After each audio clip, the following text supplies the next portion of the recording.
inventory if they have excess inventory in Alberta. So it could be 2 weeks to 8 weeks to do it. I know that there is a business plan in place to do this. If we decide to move the products back in good faith, we got to move the products back in and do a good job at it. And related, like last month, 9 of the Canadian premiers agreed to advance the direct-to-consumer alcohol shipments between the provinces, and a lot of praise has been said for that agreement, but some say it's not really a concrete commitment. But is there any concern that then returning the U.S. alcohol could slow down that progress that was being made on the interprovincial trade? Yeah. I don't think so. I think they're unrelated items for sure. In fact, it should accelerate the fact that we need to have more of a competitive market within Canada. So we should accelerate that whole process. But I'm kind of critical of it because, every provincial government has authority over liquor and taxation.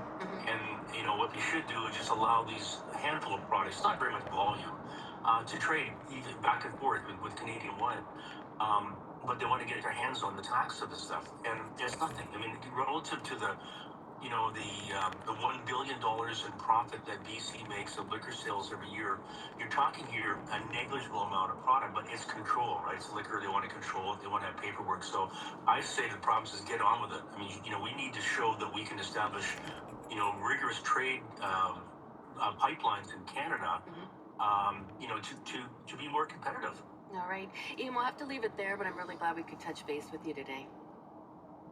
Thanks so much, Amy. All right. Take care. That is Ian Tostenson. He is the president and CEO of the BC Restaurant Food Services Association. It's coming up on 12:14, and this is BC Today. And of course, we've been following the potential tariff deal and the potential lifting of the booze ban.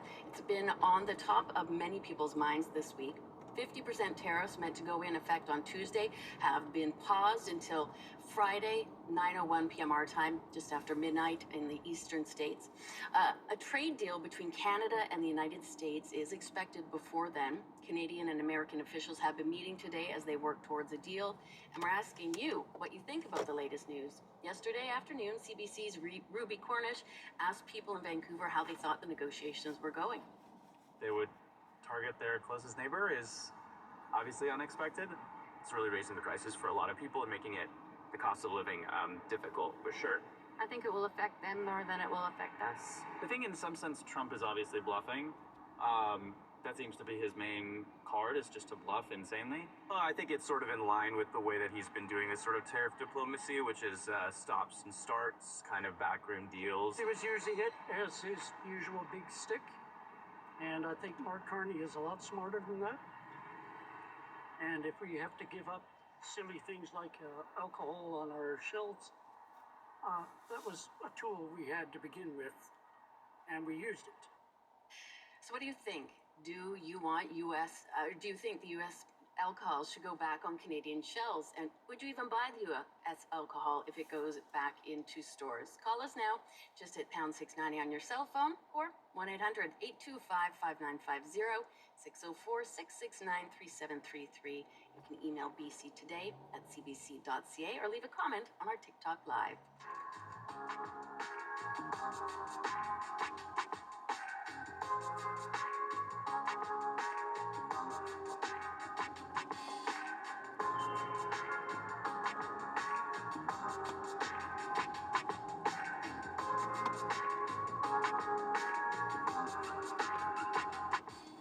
And continuing with our coverage on the trade talks with the United States and reports that Prime Minister Mark Carney has asked the provinces to lift the ban on U.S. booze at provincially owned liquor stores. That's according to Nova Scotia Premier Tim Houston. Next up is Hamish Telford. He's an associate professor of political science at the University of the Fraser Valley. He joins us often on these topics. Hello, Hamish. Good afternoon, Amy. So what's your reaction to all of this recent news? Well, the first reaction I had, first thing I would note is nobody in Canada seems to be greeting this as good news. We seem to be receiving this with resignation. This was the best we could get under the circumstances, and we've got to get on with it. I think it's important to look at the big picture here and what Canada is conceding in this process. The global trading regime that Donald Trump is trying to set up is a pay for access. So he wants other countries to pay a price to enter the US market, but the US gets to enter other markets without a price. The Americans get to retaliate, other countries don't. Right. Until now, Canada had not accepted those principles. Other countries signed deals with him along those principles. We didn't. And with this deal, if it finally comes together, we will now be conceding that principle. And it's hard to know. Should we have stood on principle and been martyrs, or do we just say resign ourselves to the fact it's the best we can get and try and get some relief for the industries in Canada that have been really hurt by this? We've got so many calls coming in, Hamish. I want to jump to a couple of them. This one from Alan in Powell River. Hi, Alan. Hello, Amy. Thank you for taking my call. I've listened to a lot of discussion over the last year since Trump got into office about this very topic, about boycotting and not traveling and what have you. I stopped going to the States in 2000. I have not purchased wine from the States or beer from the States since then. I got very tired of constant softwood lumber tariffs and duties and what have you, and them losing in courts of appeal and all the sorts of things. And I just decided I'd had enough. And so I stopped traveling to the States. I stopped buying products made in the U.S. Yep. Whether the alcohol comes back on the shelves or not, I'm not going to buy it. And I think that they probably should go on the shelves, and the buying public should clearly state in their opinions by not buying American products. All right. If we don't buy products, why would BC Liquor Store want to purchase them to bring them in?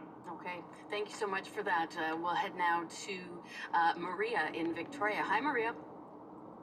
Oh, hi. Yeah, I support what the caller just said. I would have said just about the same thing. Just because I think we should remove the ban if that helps Carney make a deal with the U.S. Things will be changing, within the next couple of years, we hope. And, the provinces have an opportunity to display this product any way they want and, in a way that maybe serves both sides, right? So I certainly won't be buying American alcohol. I don't buy American products if I can avoid it at all. Just as that earlier speaker had said, I don't go into the United States. I'm not sure if I ever will, again, to be quite honest. So, yeah, I'd say I'd go with Carney. All right, thank you for that. And Hamish, sort of two callers saying regardless of what the deal is, regardless of how much is on the shelves, a lot of people still continuing their personal ban of the U.S. liquor. Why has the alcohol become such a sticking point with the U.S. government when it's such a drop in the hat compared to the other industries that are at play, the other sectors, in these tariff disputes? I think it comes back to this notion that I was saying earlier, is that the Americans reject and resent any country that retaliates against them. They do not accept on principle that countries can retaliate against American actions. And as their trade representative kept repeating, the only countries that did so were Canada and China. And that's what irked them. It wasn't the alcohol per se, it was the fact that we were standing up and fighting and retaliating. Is this a bad look for the Carney and the Liberals, though, if they end up giving up or not coming out as far ahead in this deal as a lot of Canadians would have liked? If he's making all of these concessions now, is that going to impact his public view? As he was raised, he came up in the party as the person that could negotiate with Trump, that knew how to go head-to-head with him. Is this a sort of make or break point, do you think, for Carney and for the party? I think from what we know about the trade deal so far, and we don't know a lot, it is going to cost Mark Carney some political capital to sell this to Canadians, that we have made concessions here. We have accepted the principle that the Americans can tariff our products, even though we have a free trade agreement with them that covers these products. And so he's going to have to use his political capital to persuade Canadians that this was the best thing, the best deal we could get, and the best thing that we could do. It's also going to be partly dependent on how the Americans go forward. Donald Trump has a tendency not to honor his deals. And so if we make this deal and next month or the month after Donald Trump hits us with something else, then that's going to damage Mark Carney as well, making a deal with the devil. We'll get to some more calls because there are a lot of them. This one from Chris in Victoria. Hi, Chris. Thanks for calling BC Today. Hi, Amy. Thanks for taking my call. Yeah, what are your thoughts on these tariffs? I was just a little bit surprised. I've heard you and some other people say a number of times, what do we think about putting U.S. liquor back on the shelves? Well, last time I went to my local liquor store, there was a fairly well or basically fully stocked section of U.S. wines there. I actually stopped it for a moment because I never really looked or noticed it before. And I stopped and asked the manager. I said, well, I thought there was supposed to be a U.S. alcohol ban. Why is there all these U.S. wines on the shelf? And they basically said, oh, no, we're not buying any new alcohol, but this is just stock that we have left over that we're trying to sell. So if we're at the point now where we're talking about putting U.S. alcohol back on the shelves, and I went to my local liquor store and it was never off in the first place, I don't really know what I'm sure there were some liquor stores that maybe had a little less stock than others, but I don't really know what the whole point was in the first place. Like the other callers who have called in, I won't be buying U.S. products or going and traveling in the U.S. anyway, so go ahead, build the shelves as far as I'm concerned, and I just hope Canadians continue to keep their elbows up and just not buy it, and that'll send just as much of a message, in my opinion. Yeah, and thank you for that. And we, of course, want to clarify the private liquor stores were, I believe, still able to stock the liquor that they have. Many did choose to remove it from their shelves. Many did have a lot in stock already that they could continue to sell, but it was those provincial liquor stores that were not able to sell it. This one from Trudy in Victoria. Hi, Trudy. What are your thoughts on the tariffs and potential for all the booze bans to be lifted? Well, I think we should be positive, and I hope that the outcome is positive, because we need the United States. We may not realize it, but we need them to defend us if we are invaded by the communists. Okay, thank you for that, Trudy. Colin in Vancouver Island, on Vancouver Island, I should say. Hey, how you guys doing today? Wonderful, how are you? Really good. I'm in sunny Nanaimo. Lovely. So, hey, we get 300 days of sunshine a year here. Do you? Apparently, that's what they told me when I moved from Alberta. All right, we'll go with that. Anyway, my thoughts on the reshelving of U.S. alcohol, I won't buy it. I try not to buy anything U.S. However, if we have to put it on shelves, let's put it on shelves. It doesn't say what shelf we have to put it on or where that shelf is located. I'm thinking of staff bathroom, bottom shelf stuff, and make it really hard for anybody to buy the U.S. stuff and focus on the Canadian stuff. It's like, and your last caller, the one before the last one, is like, what's the point of restocking if there's lots already out there? And I don't think we should do that. I think we should definitely, if we're going to restock it, U.S. booze, then let's put it on the bottom shelf at the very back of the room. All right, thank you for that. And of course, we welcome any calls to talk about the possibility of U.S. alcohol returning to shelves amid these tariff negotiations that are ongoing. We're just waiting to hear any details. It does sound like some sort of framework for a deal has been established between Canada and the U.S. We were speaking with Hamish Telford, but you can call us at 1-800-825-5950. 604-669-3733. TikTok, Mama B says this grandma will continue drinking her Canadian whiskey. McCaw says we'll buy American booze as soon as it's back on the shelves. Canadians have already been buying American booze from Alberta. And Christy says that's what we're doing in Mexico as well, not buying U.S. made. Hamish, earlier today, Manitoba Premier Wapkanu said premiers were warned by Carney that a deal won't go through if U.S. alcohol isn't returned to Canadian shelves. Is it possible we could see this issue causing a lot of dissent amongst all the provinces for anybody that attempts to push back against this alcohol? I know earlier we had heard our Premier David Eby say there was no, quote, hope in hell that it would be back on the shelves. Yesterday he said he's, on Team Canada and what's best for the country. So will we start to see a little bit of infighting perhaps because of this? We might. It's going to be a very tense moment, and Mark Carney's going to have to use all of his skills to persuade the premiers to go along with this if this is what he really wants. We're not expecting any movement in this deal on softwood lumber. That is going to be huge for BC.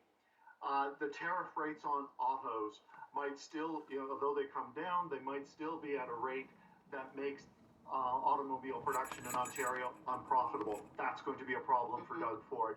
What we've given up on dairy, we don't know, but that could be a major issue for Quebec. So if you've got three of the biggest provinces in the country, the three biggest provinces in the country, not happy with elements of this deal, then they might not accept it and put Mark Carney in a real difficult spot. And Wab Kinew, it sounds like he might support them. And it's difficult as well, because when we had the first threat of these new tariffs, these 50% tariffs, it looked like BC was going to be the hardest hit, and that is why EB took such a hard line. And we know that steel and aluminum will get some relief and have an improvement in those sectors, but again, nothing for lumber. So that is difficult once again for BC. We've got another call that's come in from Sam in Summerlin. Hi, Sam. Hello. Hi. How are things going up there? Well, one day at a time, one priority at a time. All right. You came up as the next priority because we had to set straight Mr. Trump. Yeah. Well, we're happy you could call in. What are your thoughts? Well, he describes the ban as discriminatory, and I would argue that it is, in fact, discretionary and left to the consumer. Mm-hmm. I mean, lift the booze ban and see if the consumer says, oh, yes, Mr. Trump, we would love to buy the booze from your country. Or do you think it could be the contrary? Do you think the sales will spike or not? Leave it to the consumer. It is leaving a lot up to the consumer, and we're definitely hearing that overwhelming sentiment, Hamish, that a lot of people seemingly have made up their own minds, and it wouldn't matter if the booze was available to them. They are still going to maintain that elbows up mentality. We do have an email that has come in from Martha. It says, I have not purchased anything that was made in the U.S. for the last 3 years, and I will continue to do so. I agree fully with the caller who said, let the products come in, but continue the boycott and not purchase it. The message will get through. Gary says, Carney played tough to get in. Since then, he has been bowing and giving in to Trump. He's doing it again with alcohol. And if we read the small print on these negotiations, it's even worse for us. Hamish, you have agreed to stick with us for a few minutes after the news so we can get a few more callers in. So get them in now. 1-800-825-5950, 604-669-3733, or email us bctoday@cbc.ca. It is 12:30, and that of course means it's time for the CBC News with Amelia John. Good afternoon. Here are the latest headlines from the CBC Vancouver newsroom. Canadian and American negotiators are meeting again in Washington as both countries try to finalize a deal that would avert new U.S. tariffs on nearly $30 billion in Canadian goods. The agreement is expected to touch on steel, aluminum, lumber, autos, dairy products, and provincial bans on U.S.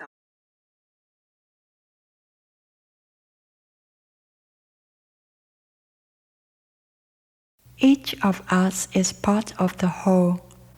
我们每人都是整体的一部分。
is part of the whole.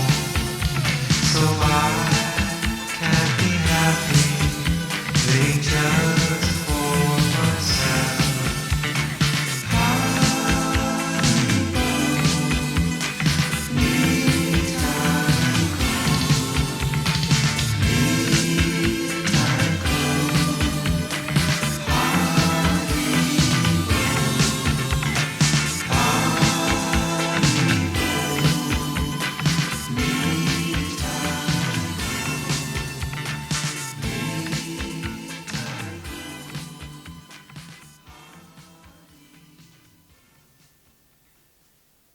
Don't worry, my friend， 我的朋友啊，别担心。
So much, but worry is useless. Pessimist about everything. You live in a world of your own bad dreams. You can't just sit around thinking. In anxiety, your face a frown. Has never solved anything. Bore good fruit or moved any stone. Don't worry, my friend.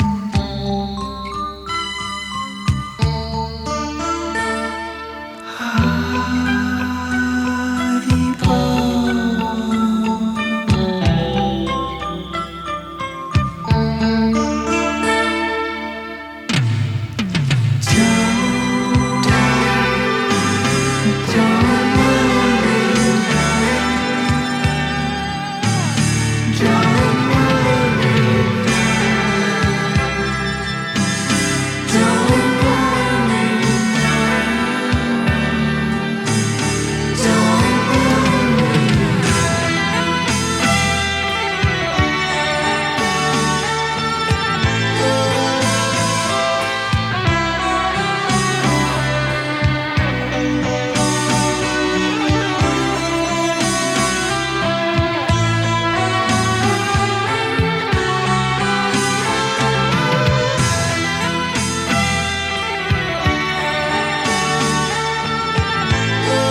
Electric E-Tribal Dance 电子彝族舞曲。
Burn the bridge， 烧掉那条桥。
Chaitanya, a heart so full.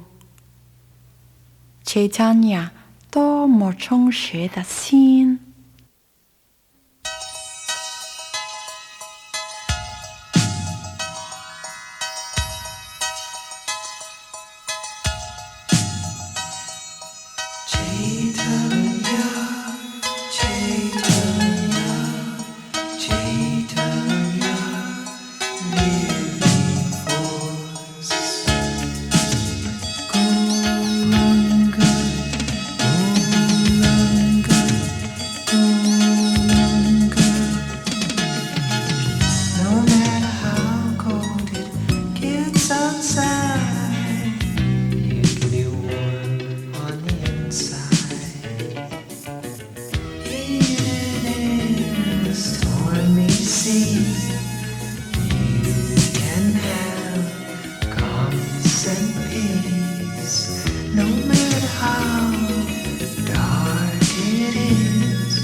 Sunshine.